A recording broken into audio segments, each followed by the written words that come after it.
நீதி கதைகள் டிவி. அது 1920வது வருஷம். தமிழ்நாட்டுல இருக்கிற ஒரு அழகான ஊரு தான் அந்த ஊரு.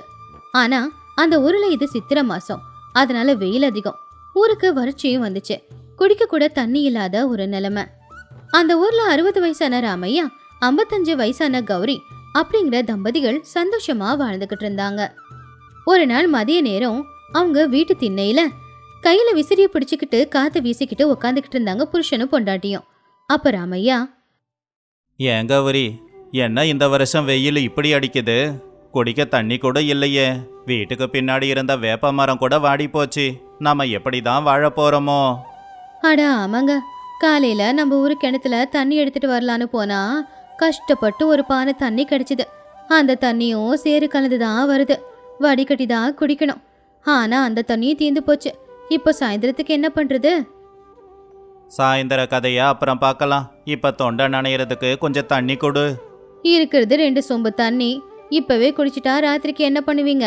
கொஞ்சம் பொறுத்துக்கோங்க, ராத்திரிக்கு அந்த தண்ணிய குடிச்சுக்கலாம்ல. சரியா அப்பதான் அவங்க வீட்டுக்கு முன்னாடி ஒரு மாட்டு வண்டி நின்னுச்சு. அதுல இருந்து ராஜையா அவருடைய மனைவியான ரங்கம்மா 2 பேரும் இறங்குனாங்க. இவங்க 2 பேரும் ராமையாவுக்கு தூரத்து சொந்தம். அடுத்த மாவட்டத்துல இருந்து வந்திருந்தாங்க.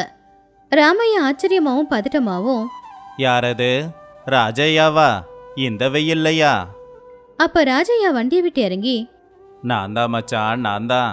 எப்படி இருக்கீங்க? ஏன் இப்படி பார்க்குறீங்க? சொந்தக்காரங்க வீட்டுக்கு வந்தா சந்தோஷப்படணும். பேயடிச்ச மாதிரி இருக்கீங்களே.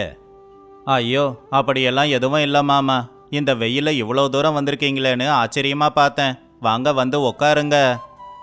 அப்போ கௌரி வெளியில வந்து விருப்பமே இல்லாம, வாங்கண்ண வாங்க, நீ என்ன இந்த நேரத்துல வந்திருக்கீங்க? அப்போ ரங்கம்மா முகத்தை தொடச்சிக்கிட்டு, ஒன்றும் இல்லை கௌரி, என் பொண்ணு வீட்டுக்கு வந்துட்டு போய்கிட்டு இருந்தோம்.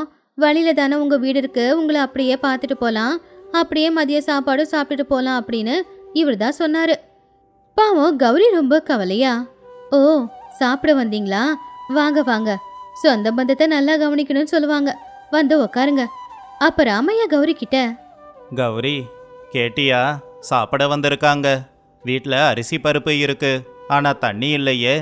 எப்படி சாப்பிட கொடுப்ப? எதை குடிக்க கொடுப்ப? அப்ப கௌரி ரகசியமா, நான் மட்டும் என்ன பண்றது, தலையில இடி விழுந்த மாதிரி இருக்கு. வந்தவங்கள அப்படியே அனுப்ப முடியாதே. இருக்கிற தண்ணியை வச்சு அவங்களுக்கு சமைச்சு கொடுத்துடலாம். நாம தண்ணிக்கு என்ன பண்ண போறோன்னே தெரியல. அப்ப ராஜையா திண்ணையில கால் மேல கால் போட்டு உக்காந்து, ஏன் மச்சான், உங்க ஊர்ல வெயில் கொஞ்சம் அதிகமாக தான் இருக்கு போலையே. எங்க ஊர்லயும் வெயில் இருக்கு, ஆனா ஆத்து நிறைய தண்ணி இருக்கிறதால காத்து ஜில்லுன்னு வீசும். என்னன்னு சொல்ற மாமா எங்க கஷ்டத்தை. எங்க ஊர்ல மழையும் பெய்ய மாட்டேங்குது, தண்ணி வசதியும் இருக்க மாட்டேங்குது. ஒரு குடம் தண்ணிக்கு எல்லாரும் தவிக்கிறோம். அடியே கௌரி, வெயில்ல வந்திருக்கோம், தொண்டையெல்லாம் வறண்டு போச்சு, குடிக்கிறதுக்கு கொஞ்சம் மோர் கொண்டு வா. அப்போ உள்ள இருந்து கௌரி, மோரா? குடிக்கவே தண்ணி இல்லைங்கிற, இவங்களுக்கு மோராமா மோரு அப்படின்னு நினைச்சு வெளியில வந்து, அண்ணி எங்க மாடி இப்பெல்லாம் பால் கறக்கிறதே இல்ல, அதான் தயிர் இல்ல, வேணும்னா வெல்லம் போட்டு பானகம் கொண்டு வந்து கொடுக்கவா? பானகமா? இந்த வெயில பானகம் குடிச்சா இன்னும் தாகம் அதிகமா எடுக்கும். பேசாம ஒரு குடம் தண்ணி கொண்டு வந்து கொடு. முகத்தை கழுவிக்கிட்டு தண்ணிய குடிச்சுக்கிறேன். ஒரு குடம் தண்ணியா? மாமா, இந்த ஊர்ல தண்ணியோட மதிப்பு உனக்கு தெரியல. இங்க ஒரு குடம் தண்ணி 1 கிலோ தங்கத்துக்கு சமம். தண்ணிய பார்த்து செலவு பண்ணுங்க. என்ன மச்சான், சொந்தக்காரங்க வீட்டுக்கு வந்திருக்கோம், தண்ணிக்கு கணக்கு பேசுற? நல்லாவா இருக்கு? அதானே, நாங்க என்ன உங்க சொத்தையை எழுதி கொடுக்க சொல்லி கேக்குறோம்? குடிக்க தண்ணி தானே கேட்டோம், அதுக்கு இப்படி எல்லாம் சொல்லலாமா? அப்போ கௌரி ரொம்பவும் கவலையா, தப்பா எடுத்துக்காதீங்க அண்ணி, எங்க ஊர்ல கொஞ்சம் தண்ணிக்கு பிரச்சனை. வீட்டுல இருக்கிறது பாதிப்பான தண்ணி தான். அதை நீங்க முகத்தை கழுவிட்டீங்கன்னா நான் சமைக்கிறதுக்கு என்ன பண்ணுவேன் சொல்லுங்க? அதனாலதான் கொஞ்சம் பார்த்து செலவு பண்ணுங்கன்னு சொல்றேன். ராஜையா கோவமா, ஓஹோ, முகம் கழுவ கூட தண்ணி இல்லைன்னு சொல்ற அதானே? சரி, ஏதோ ஒன்று சமைச்சு போடு, சாப்பிட்டுட்டு போறோம். இங்க இருக்க பிடிக்கல. கௌரி சமையலறைக்குள்ள போனா. ராமையா பின்னாடியே போனா. கௌரி, அவங்க ரொம்ப கோவப்படுறாங்க, எதனா பண்ண? என்ன பண்ண சொல்றீங்க? சோறு வடிக்கணும்னா தண்ணி வேணும், குழம்பு செய்யணும்னா தண்ணி வேணும். கிணத்துல தண்ணி இருக்கான்னு போய் பார்த்தா ஒரு சொட்டு தண்ணி கூட கிடைக்கவே இல்லை. இருக்கிற தண்ணியில அவங்களுக்கு சமைச்சு கொடுத்தா குடிக்க தண்ணி கேட்டா என்ன பண்ணுவேன்? சரி, ஒன்று பண்ணுறேன். நம்ம ஊர் எல்லையில் ராமுவோட குளத்துல ஒரு சின்ன பள்ளத்தில் தண்ணி இருக்குன்னு கேள்விப்பட்டேன். நான் போய் அந்த தண்ணியை கொண்டு வரேன். அதுக்கு 2 மைல் தூரம் நடக்கணுமே. இந்த வெயில நீங்க நடந்து போயிட்டீங்கன்னா மயக்கம் வரும். வேணா, போக வேணாம். பரவாயில்ல கௌரி, வீட்டுக்கு வந்தவங்கள கவனிக்கலனா தப்பாயிடும். அவங்களுக்கும் நம்ம நிலைமை புரிய மாட்டேங்குது. நான் போய் தண்ணியை கொண்டு வரேன், நீ இருக்கிறதுல சமையல் பண்ணு.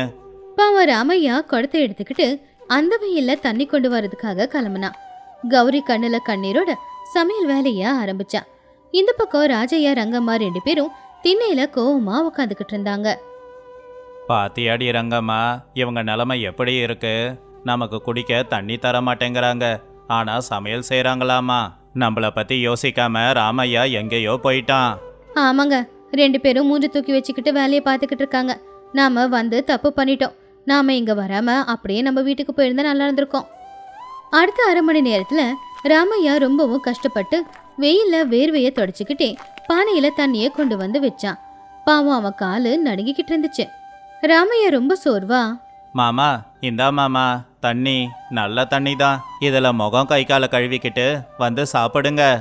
ராஜையா ராமையாவோட நிலைமைய புரிஞ்சுக்காம, எவ்வளோ நேரம் மச்சான்? தண்ணி கொண்டு வர 1 மணி நேரமா? பசி வேற தாங்கல.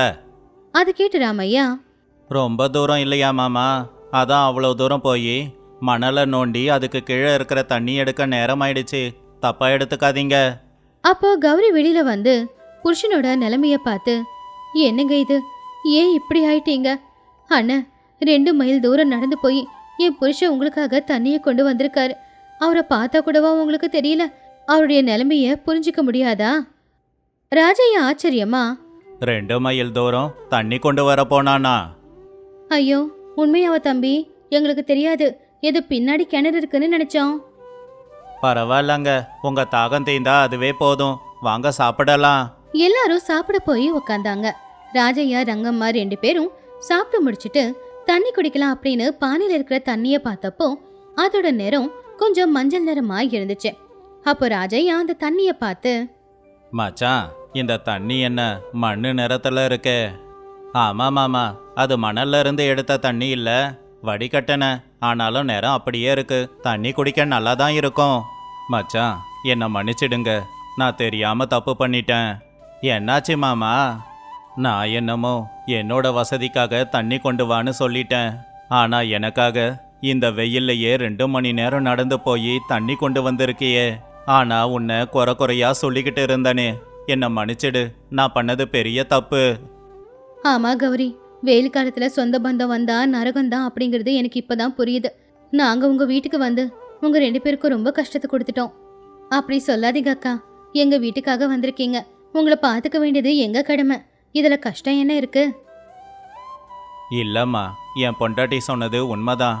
இந்த நேரத்தில் நாங்கள் உங்கள் வீட்டுக்கு வந்திருக்க கூடாது. மச்சான் நீ ஒன்றும் கவலைப்படாத, என் வண்டியில் 2 பெரிய கேனு தண்ணி வச்சிருக்கேன், அதை உனக்கு கொடுக்குறேன், நீ வீட்டில் வச்சிக்கோ. ஐயோ வேண்டாமாம்மா, அது உங்கள் பயணத்துக்கு தேவைப்படும். அதெல்லாம் ஒன்றும் இல்லை மச்சான், நாங்கள் 1 மணி நேரத்தில் ஊருக்கே போயிடுவோம், ஆனால் உங்களுக்கு அது தேவைப்படும். ரங்கம்மா வா, அந்த 2 கேனு தண்ணியை கொண்டு வந்து வைக்கலாம். ஆமாங்க, இப்ப அந்த தண்ணி நமக்கு வெறும் தண்ணி தான், இவங்களுக்கு அமிர்தத்துக்கு சமம் அப்படின்னு சொல்லி ராஜையா ரங்கம்மா 2 பேரும் சாப்பிட்டு முடிச்சுட்டு அவங்க வண்டியில இருந்து 2 கேனு தண்ணியையும் 2 மூட்டை அரிசியையும் ராமையா வீட்டுல வச்சாங்க. ராமையா நாங்கள் கிளம்புறோம், இனிமே வெயில் காலத்தில் உங்கள் வீட்டுக்கு வரமாட்டோம். மழை பெஞ்சு நீங்கள் சந்தோஷமாக இருக்கும் போது மட்டும்தான் நாங்கள் வருவோம். சரிங்க மாமா, ஆனால் நாங்கள் எப்பவுமே உங்களுக்காக காத்துக்கிட்டு தான் இருப்போம். பத்திரமா போயிட்டு வாங்கக்கா. ராஜையா ரங்கம்மா கிளம்புனாங்க. ராமையா கௌரி 2 பேரும் வாசல்ல நின்னு அவங்கள வழி அனுப்புனாங்க. இன்னும் கொஞ்ச நாளைக்கு அவங்களுக்கு தண்ணிக்கு பிரச்சனை இல்ல. ராஜையா ரங்கம்மா 2 பேரும் அன்னைக்கு ஒரு நல்ல பாடத்தை கத்துக்கிட்டாங்க. வறட்சியால கஷ்டப்பட்டுக்கிட்டு இருக்கிற ஊருக்கு சொந்தம்னு சொல்லிக்கிட்டு போய் சொந்தக்காரங்களுக்கு கஷ்டம் கொடுத்தா அது அவங்களுக்கு நரகன்றத புரிஞ்சுக்கிட்டாங்க. ராமையா கௌரியோட பொறுமை தான் இன்னும் அந்த உறவை பலமா பிடிச்சுக்கிட்டு இருந்துச்சு. இந்த கதையில இருக்கிற நீதி என்னன்னா, சொந்த பந்தம் வீட்டுக்கு போறது நல்ல விஷயம்தான், ஆனா அவங்க சூழ்நிலை நிலைமை எல்லாத்தையும் புரிஞ்சுக்கிட்டு தான் நாம அந்த இடத்துல நடந்துக்கணும். அவங்க சந்தோஷமா இருந்தா நம்மள சந்தோஷமா பாத்துக்க போறாங்க, அவங்க கஷ்டத்துல இருந்தா அதை நாம புரிஞ்சுக்கிட்டு அவங்கள நல்லபடியா பாத்துக்கணும். ராமபுரம் ஊர் எல்லையில ஒரு வண்டி வந்து நின்னுச்சு. அந்த வண்டியில இருந்து இறங்குற 25 வயசான ராகவா அவனுடைய ஊரோட மண் வாசனையை முகர்ந்து பாத்துக்கிட்டு இருந்தான். அவனுக்கு அவனுடைய சின்ன வயசு ஞாபகங்கள் எல்லாமே வந்து போய்கிட்டு இருந்துச்சு. அப்பதான் வயல்ல இருந்து வீட்டுக்கு போற ராமதாஸ் தாத்தா அவனை பார்த்தாரு. யாருப்பா தம்பி நீ? இந்த ஊருக்கு புதுசு மாதிரி இருக்கியே. யாரு வீட்டுக்கு போகணும்? வணக்கம் தாத்தா, நான் தான் ராகவன், ராமையாவோட புள்ள. 10 வருஷத்துக்கு முன்னாடி படிக்க பட்டணத்துக்கு போனனே. ராமதாஸ் தாத்தா ஆச்சரியமா கண்ணெல்லாம் பெருசா மாத்தி, நீ ராமையாவோட புள்ளையா? ராகவனா நீ? அடையாளமே தெரியாத அளவுக்கு வளர்ந்துட்டியேப்பா. உங்க அப்பா போனதுக்கு அப்புறமா நீ வரவே இல்லையேப்பா. இப்ப திடீர்னு வந்திருக்கியே. ஏன் பட்டணத்து வாழ்க்கை பிடிக்கலையா? அப்படியெல்லாம் எதுவும் இல்லை தாத்தா, ரொம்ப வருஷம் ஆயிடுச்சுல்ல. அதான் வீட்டையும் வயலையும் பார்த்துக்கிட்டு இங்கேயே இருக்கலான்னு வந்திருக்கேன். ஊரு அப்படியே தான் இருக்கு. எந்த ஒரு மாற்றமும் இந்த ஊருக்கு வரவே இல்லை. அப்ப ராமதாஸ் தாத்தா பெருமூச்சு விட்டு, ஊரு பார்க்கறதுக்கு அப்படிதான்ப்பா தெரியும். கோவில் மரம் எல்லாம் மாறல, ஆனா மனுஷங்களோட மனசெல்லாம் மாறி போயிடுச்சு. ஆட்களும் மாதிரி இல்ல. முதல்ல நம்ம ஊருனாவே நல்லா இருக்கும். இப்ப ஒரே பயமா இருக்கு. பட்டணத்துல இருந்து வந்திருக்க, இந்த ஊர் சவகாசம் உனக்கு வேண்டாம். ஏன் தாத்தா இப்படி சொல்றீங்க? ஊருக்கு என்னாச்சு? எல்லாம் நல்லா இருக்காங்களே. ராமதாஸ் தாத்தா சுத்தி பார்த்து மெதுவா இப்படி சொன்னாரு. அதெல்லாம் உனக்கு எதுக்குப்பா? நீ உன்னோட வேலையை பார்த்துக்கோ. தேவையில்லாம எதுலையும் மூக்க நுழைக்காத. போன வாரத்துல ரங்காவுக்கு உடம்பு முடியலன்னு நம்ம ஊர் ஜமீன்தார்கிட்ட பணம் கேட்டேன். அதுக்கு பதிலாக அவனோட புள்ளைய வேலைக்கு வச்சுக்கிட்டாரு. பாவம், அந்த புள்ள அங்க மாடு மேய்க்கிறான். இதுதான்ப்பா நம்ம ஊரோட நிலைமை. உன்கிட்ட ஒன்று சொல்லிக்கிறேன்ப்பா, நம்ம ஊரோட தலைவர்கிட்ட பேசும்போது பார்த்து பேசு. வார்த்தையை விட்டுட்டா அப்புறம் அவ்வளவுதான். யார் அந்த பூபதியா? அவர் இன்னும் அப்படியேவா இருக்காரு? அப்படியே இல்லப்பா, அதை விட 10 மடங்கு ஆயிட்டாரு. சொல்லப்போனா அவரோட அனுமதி இல்லாம நம்ம ஊர்ல யாரும் காத்த கூட சுவாசிக்க முடியாது. சரிப்பா, நான் கிளம்புறேன். உன்னுடைய பழைய வீடு இடிஞ்சி போகிற நிலைமையில இருக்கு. அதை சரி பண்ணிக்கோ. பத்திரமா இரு அப்படின்னு சொல்லி ராமதாஸ் தாத்தா அங்கிருந்து போயிட்டாரு. அவரு சொன்னதை கேட்டு ராகவன் யோசிக்க ஆரம்பிச்சான். இப்படி ஒரு வாரமும் போச்சு. ராகவன் அவனுடைய வயலை சுத்தம் செஞ்சுக்கிட்டு இருந்தான். இப்படி இருக்கும்போது ஒரு நாள் காலையில நேரம் ஊஜனங்க எல்லாருமே பயத்தோட பஞ்சாயத்துக்கு வந்து சேர்ந்திருந்தாங்க. அப்ப ஜமீன்தார்கிட்ட வேலை செய்யற வேலைக்கார, டே சங்கரையா, மரியாதையா நம்ம ஐயா கிட்ட வாங்கின பணத்தை திரும்ப கொடுக்க போறியா, இல்ல உன் வயல் ஐயாவுக்கு எழுதி வைக்க போறியா? யோசிச்சுக்கோ. சங்கரையா கையெடுத்து கும்பிட்டு அழுதுகிட்டே, ஐயா, ஜமீன்தார் ஐயா, உங்ககிட்ட நான் வாங்கினது 2 மூட்டை அரிசி தானுங்களே. அதுக்கு என் மொத்த வயலையும் எழுதி கேட்டா எப்படி கொடுப்பேன்? அதுவும் என் பொண்டாட்டிக்கு உடம்பு சரியில்லாத சமயத்துல. இந்த வருஷம் சரியா விளைச்சல் வரல. அடுத்த வருஷம் 4 மூட்டையா கொடுத்து கடனை தீர்த்துடுறாங்க ஐயா. அப்போ பூபதி பஞ்சாயத்துல உட்காந்துக்கிட்டு அவனுடைய மீசையை திருக்கிக்கிட்டு, என்ன சங்கரையா, கடன் வாங்கும் போது இந்த யோசனையெல்லாம் வரலையா? கடன் கொடுத்து 5 வருஷம் ஆச்சு. இது வரைக்கும் வட்டி மேல வட்டி சேர்ந்து வயலும் கடனும் ஒரே மாதிரி தான் இருக்கு. என் கணக்கு தப்பாகாது. கணக்கு புள்ள, கணக்கை காட்டுங்க. கணக்கு புள்ள பயத்துல நடுங்கிக்கிட்டு ஒரு பழைய பத்திரத்தை காட்டினாரு. இதோ இருக்குங்க ஐயா.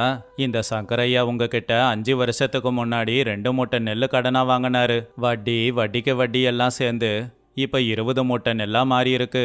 அதுக்கு பதிலாக வயலை எழுதி கொடுக்கணும். சங்கரையா பெருமூச்சு விட்டு, 20 மூட்டையா? இது அநியாயங்க ஐயா. இது என்னங்க ஐயா கணக்கு? 2 மூட்டைக்கு 20 மூட்டை நெல் கேட்டா வாழ்நாள் முழுக்க கொடுக்க முடியாது. அப்ப ராகவன் எல்லாரையும் தாண்டி முன்னாடி வந்து நின்னு, ஐயா, என்ன மன்னிக்கணும். குறுக்க வந்து பேசுறதுக்கு தப்பா எடுத்துக்காதீங்க. ஆனா கணக்கு புள்ளையோட கணக்குல ஏதோ தப்பு இருக்குங்க. எந்த வட்டி கணக்குப்படி 5 வருஷத்துல 2 மூட்டை 20 மூட்டையாகும்?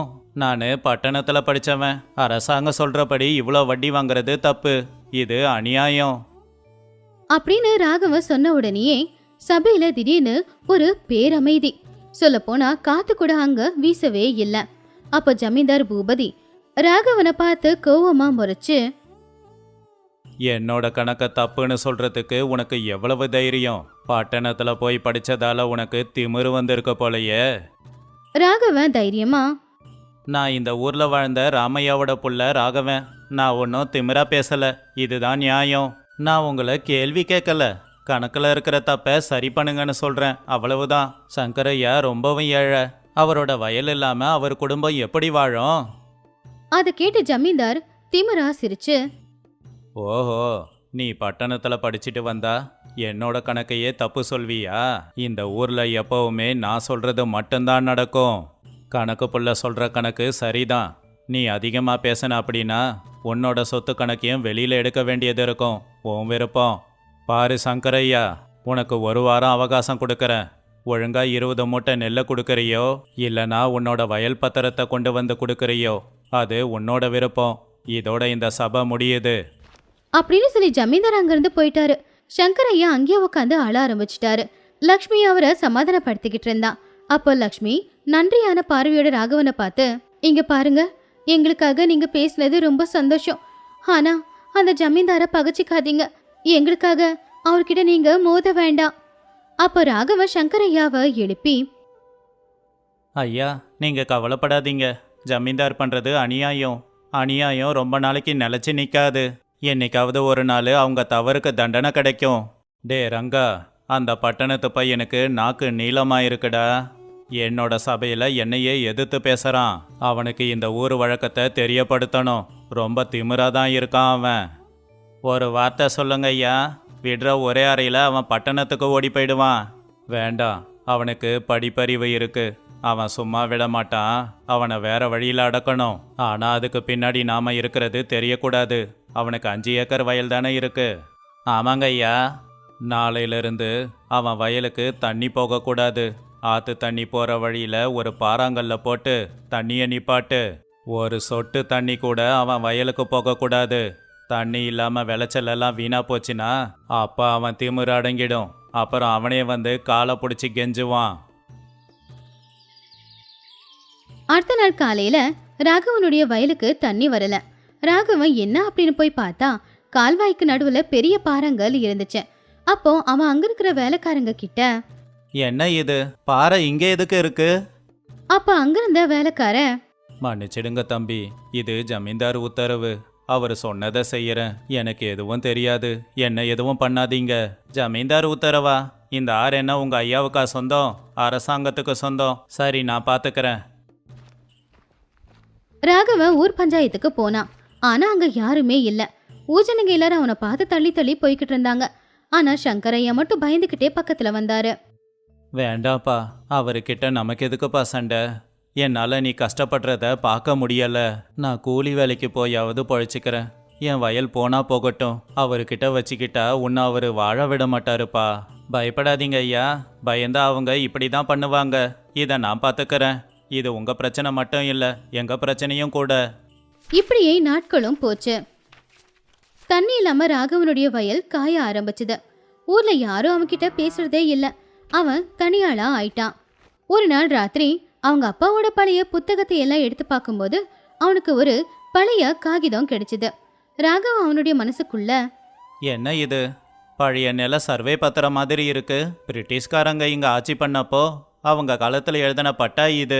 இது படி பார்த்தா இந்த ஊர்ல இருக்கிற ஆறும் கால்வாயும் அரசாங்கத்துக்கு சொந்தம். இதை யாரும் உரிமை கொண்டாட முடியாது.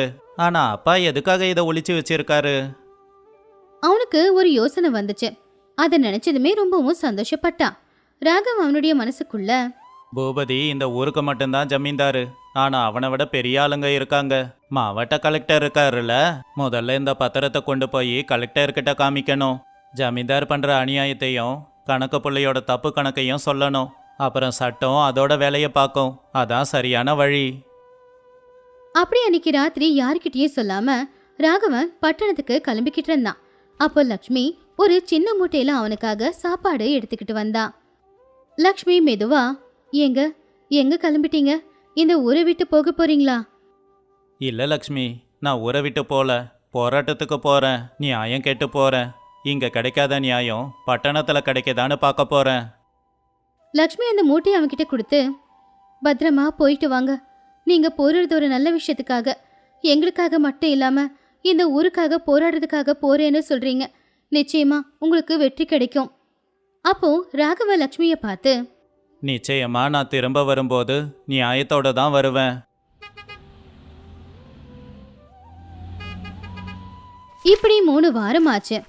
ராகவன் ஊருக்கு திரும்ப வரல. ராகவன் ஓடி போயிட்டான் அப்படின்னு ஜமீன்தார் சந்தோஷப்பட்டாரு. ஊஜனங்க எல்லாரும் வருத்தப்பட்டாங்க. ராகவனுடைய வயல் ஜமீன்தாருக்கு சொந்தமாச்சு. ஒரு நாள் மதிய நேரம் ஊருக்குள்ள ஒரு அரசாங்க வண்டி வந்துச்சு. வண்டியில இருந்து ராகவனும் அவன் கூட சேர்ந்து ஒரு அரசாங்க அதிகாரியும் இறங்குனாரு. அந்த விஷயத்தை தெரிஞ்சுக்கிட்டு ஜமீன்தார் ரொம்பவும் ஆச்சரியப்பட்டாரு. மறுபடியும் ஊஜனங்க பஞ்சாயத்துல கூடினாங்க. இந்த தடவை ஜமீன்தார் பக்கத்துல அரசாங்க அதிகாரி உட்கார்ந்திருந்தாரு. அவரு ரொம்பவும் கம்பீரமா, ராமாபுர கிராமத்து மக்களே, இங்க இருக்கிற ஆறு, சில வயல், இது மேல புகார் வந்திருக்கு. அது என்னன்னு தெரிஞ்சுக்க தான் கலெக்டர் என்ன அனுப்பியிருக்காரு. சொல்லுங்க ராகவா, என்ன புகார் அது? ஐயா, சங்கரையாவோட 2 ஏக்கர் வயலை பூபதி ஐயா தப்பு கணக்கு போட்டு சொந்தமாக்குறாரு. என்னோட வயலுக்கே தண்ணி வராத மாதிரி செஞ்சிட்டாரு. இந்த மாதிரி இந்த ஊர்ல நிறைய அநியாயங்கள் நடக்குது. இது போய் இதுல கொஞ்சம் கூட உண்மை இல்ல. இவன் தேவையில்லாம என் மேல பழி போடுறான். அப்படின்னா உங்ககிட்ட இருக்கிற கணக்கு வழக்கு எல்லாத்தையும் நான் பார்க்கணும். கணக்கு புள்ள, அந்த புத்தகத்தை கொடுங்க. கணக்கு புள்ள பயத்தோட அந்த ரெக்கார்டு எல்லாத்தையுமே கொடுத்தாரு. அப்ப அதிகாரி ராகவன் கிட்ட இருக்கிற அந்த சர்வே பத்திரத்தோட இதையும் வச்சே பார்த்தாரு. எல்லாம் பார்த்ததுக்கு அப்புறமா அதிகாரி, உங்க கணக்கு எல்லாமே தப்பா இருக்கே. சட்டப்படி சங்கரையாவோட வயல் அவருக்கு தான் சொந்தம். அதே மாதிரி இந்த ஊர்ல இருக்கிற ஆத்து தண்ணி இந்த ஊர் மக்கள் எல்லாருக்கும் சொந்தம். ஜமீன்தாரு, நீங்க போட்ட வட்டி சட்டப்படி குற்றம். பூபதியோட முகம் ஒரு நிமிஷத்துல வாடி போச்சு. அவனுடைய அதிகாரம் அரசாங்க அதிகாரி கிட்ட வேலை செய்யாது அப்படிங்கறது அவனுக்கு தெரிஞ்சு போச்சு. சங்கரையாவோட வயல் அவருக்கு தான் சொந்தம். அவர் அசல் மட்டும் கொடுத்தா போதும். அதுவும் விளைச்சல் விளைஞ்சதுக்கு அப்புறம் ராகவனோட வயலுக்கு உடனே தண்ணியை விடுங்க. இந்த ஊர்ல இருக்கிற எல்லா வயலையும் மறுபடியும் ஒரு தடவை சோதனை போடணும். இங்க பாருங்க ஜமீன்தார், நீங்க சட்டப்படி தப்பு பண்ணியிருக்கீங்க. அதனால எங்க கேள்விக்கெல்லாம் நீங்க பதில் சொல்லணும். இது எல்லாத்தையும் பார்த்துக்கிட்டு இருந்த கிராமத்து ஜனங்களோட முகத்துல பயம் போய் சந்தோஷம் வந்துச்சு. எல்லாரும் ரொம்பவும் பெருமையா ராகவனை பார்த்தாங்க. அரசாங்க அதிகாரிங்க அங்கிருந்து போயிட்டாங்க. கிராமத்து ஜனங்க எல்லாரும் ராகவ பக்கத்துல வந்து நின்னாங்க. மன்னிச்சிடுப்பா, ஜமீன்தாருக்கு பயந்து உன்னை தனியா தவிக்க விட்டுட்டோம். சங்கரையா அழுதுகிட்டே, நீ என் குடும்பத்துக்கு கடவுள் மாதிரிப்பா, எங்களை காப்பாத்திட்ட. இப்படியே நாட்களும் போச்சு. ராகவனுடைய வருகையால ஊஜனங்க கிட்ட நிறைய மாற்றங்கள் வந்துச்சு.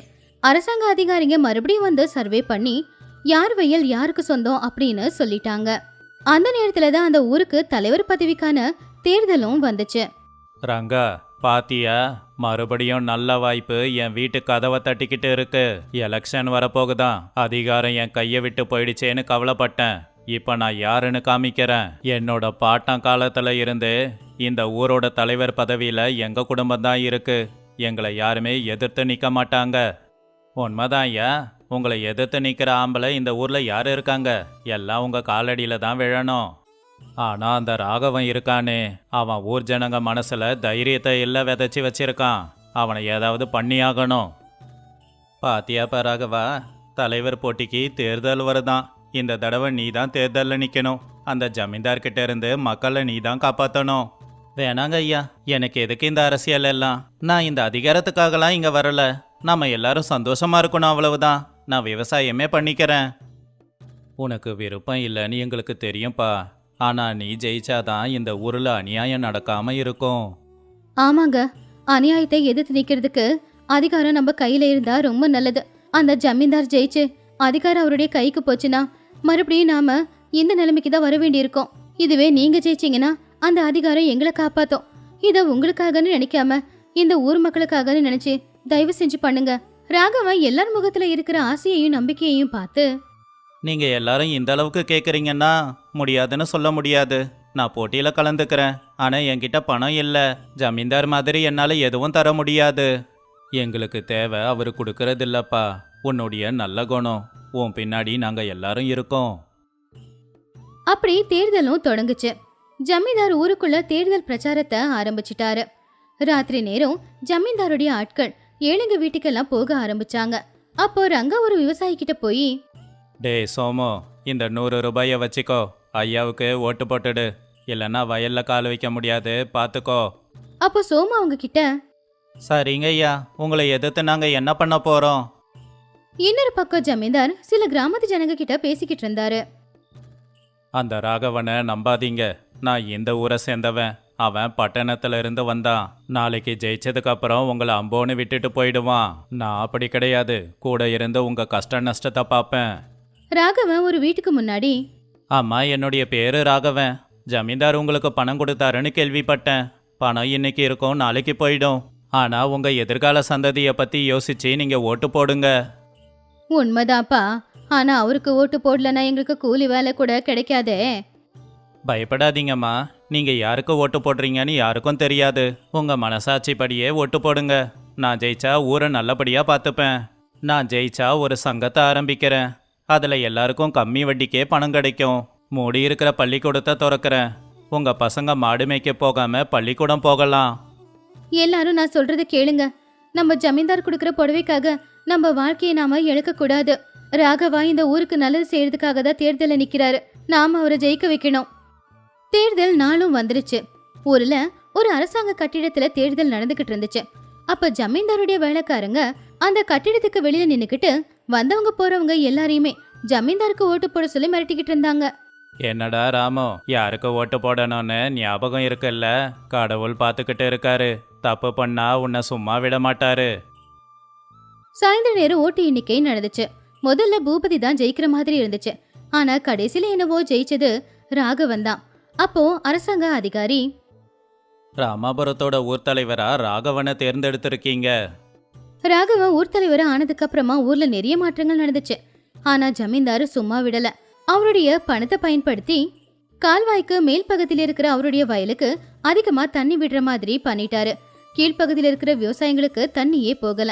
அதனால விவசாயிங்க எல்லாரும், ஐயா தலைவர் ஐயா, நம்ம ஊர்ல பழையபடி தண்ணி எல்லாம் தடுத்து நிறுத்துறாங்க. நாங்க என்ன பண்றது? அந்த ஜமீன்தார்கிட்ட நமக்கு சண்டை வேணாம். நம்ம புத்திசாலித்தனமா நடந்துக்கலாம். நம்மளோட வயலுக்கெல்லாம் எவ்வளவு தண்ணி வேணுங்கிறத முதல்ல தெரிஞ்சுப்போம். நாம இந்த தண்ணிக்காக ஒரு சங்கத்தை உருவாக்கலாம். இந்த ஊர்ல விவசாயம் செய்யற எல்லா விவசாயிங்களோட வயலுக்கும் சரிசமமா தண்ணி போற மாதிரி செய்யலாம். இது எல்லாத்தையும் அரசாங்க உதவியோட நாமளே செஞ்சுக்கலாம். அப்படி ராகவன் சொன்னபடி அரசாங்கத்தோட உதவியால கால்வாயை சுத்தம் செஞ்சு எல்லாரும் வயலுக்கும் சமமா தண்ணியை விட்டுக்க ஆரம்பிச்சாங்க. அதை பார்த்து ஜமீன்தாரால எதுவும் செய்யவே முடியல. ஒரு நாள் ராகவன் பஞ்சாயத்துல, நாம அரசாங்கத்தோட உதவியோட ஒரு சங்கத்தை ஆரம்பிப்போம். அந்த சங்கத்துக்கு அரசாங்கம் கம்மி வட்டியில கடன் கொடுக்கும். அந்த கடன் பணத்தை நாம நம்ம தேவைகளுக்கு பயன்படுத்திக்கலாம். ஜமீன்தார் உங்ககிட்ட இருந்து என்னெல்லாம் வாங்கியிருக்காருன்னு நான் தாசில்தாருக்கு சொல்லியிருக்கேன். அவர் எல்லா கணக்கையும் பார்ப்பாரு. அப்படி ராகவன் சொன்ன அந்த சங்கம் நல்லபடியா வேலை செய்ய ஆரம்பிச்சுது. அந்த ஊர் மக்கள் பணத்துக்காக எப்பவுமே ஜமீன்தார் கிட்ட போய் நிக்கிறதும் இல்ல. அந்த ஊர்ல இருக்கிற பள்ளிக்கூடம் ரொம்ப நாளா மூடி இருந்துச்சு. அப்ப ராகவன் பெத்தவங்க கிட்ட போய், உங்க பிள்ளைங்க தான் நம்முடைய எதிர்காலம். அவங்கள படிக்க சொல்லுங்க. படிக்காம மாடு மேய்க்க போனா அவங்க எதிர்காலம் நல்லா இருக்காது. நான் அரசாங்கத்துக்கிட்ட பேசி பள்ளிக்கூடத்தை திறக்க சொல்றேன். மதிய சாப்பாட்டுக்கும் ஏற்பாடு பண்றேன். ஜமீன்தார் வீட்டுல தனியா உட்காந்துக்கிட்டு, இவன் என்னுடைய அதிகாரம் கௌரவம்னு எல்லாத்தையுமே புடுங்கிட்டான். ஒரு படிப்பை படிச்சுட்டு வந்து இவ்வளவு பண்ணிட்டானே. அப்படி ஜமீன்தார் போட்ட திட்டம் எதுவுமே வேலை செய்யல. அப்படிங்கறதுனால கடைசி திட்டமா விவசாயியான வீரையாவை அவன் பயன்படுத்திக்கிட்டான். இங்க பாருங்க தலைவரே, இந்த வீரையா 10 வருஷத்துக்கு முன்னாடி எங்க ஐயா கிட்ட கடன் வாங்கியிருக்கான். இன்னும் தீக்கல. அதனால அவனுடைய 3 ஏக்கர் வயலை எழுதி கொடுக்க சொல்லுங்க. இல்லங்க ஐயா, நான் கடனை தீர்த்துக்கிட்டு தான் இருக்கேன். ஆனா ஜமீன்தார் தான் பொய் கணக்கு சொல்றாரு. தலைவரே, நீங்க வந்ததுக்கு அப்புறமா நிறைய நியாயம் நடக்குதல்ல. நான் கூட நியாயத்தை கேட்க தான் வந்திருக்கேன். இவன் கடனை கொடுக்கணும், இல்லைன்னா அவன் வயலை கொடுக்கணும். ஜமீன்தாரு, இனி பழைய வழக்கெல்லாம் கிடையாது.